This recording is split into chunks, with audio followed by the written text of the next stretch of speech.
Hello mga be! At another day, another kabuangan na naman nga ang gagawin ng baklang ito sa buhay niya!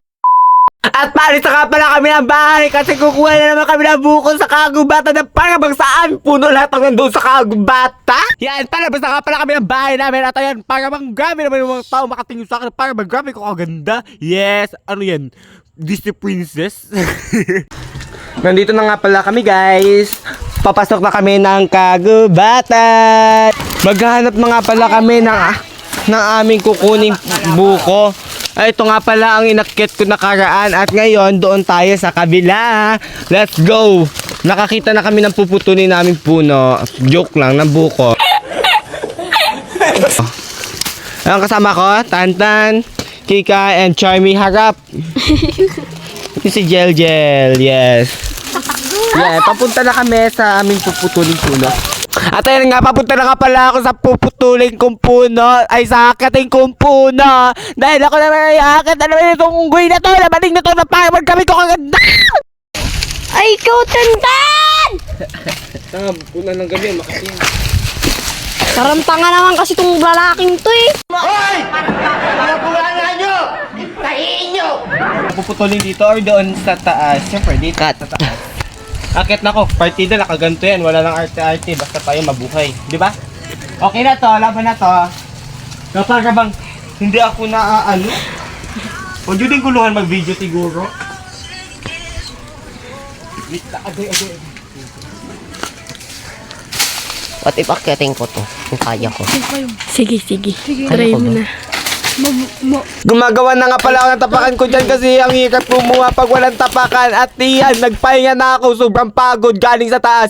Ikaw ba naman ang dami-dami kong pinutol na puno dyan? Grabe naman. 4 na buhig yan yung tinaga-taga ko, pinagtsagaan ko. Sobrang pagod na ng buhay ng baklang.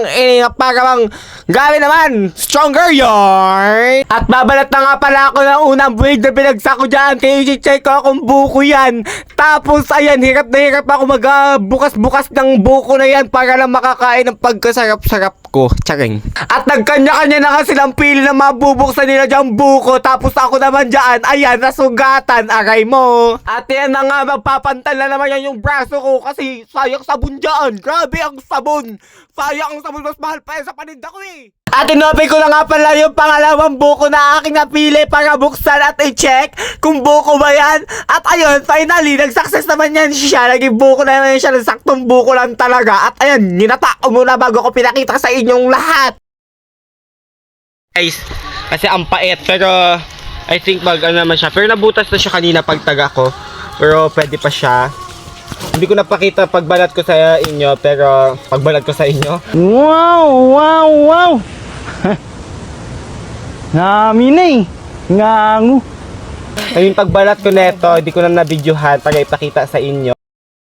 Guys, sabi ko, be, baka, ano sila mag-a-adjust? Sabi ko nila ulo nila.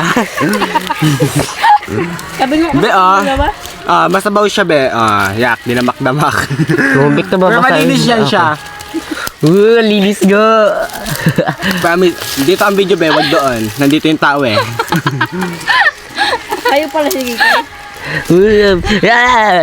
Wag malikot ha, dito ang tao, wag doon mag-video. Ito guys, sabi sa inyo, kunin nyo yung walang laman. Pag nakakuha kayo ng buko na walang laman, hindi siya masasayang. Kasi pwede naman kainin yung baon niya.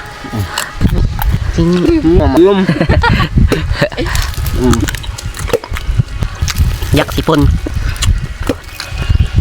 Uy, maplano tayo. Di talago. Ikay, tawa. Ang tawa! Kala niya virgin pa si Tantan. At ayan, naghahanda na nga pala kami para umuwi at nilinisan ko na yung mga buko na yan para madali na lang silang bitbitin. At ayan, pauwi na kami. Hanggang dito na nga lang pala tumula ng vlog na to. See you sa part 2. Bye-bye!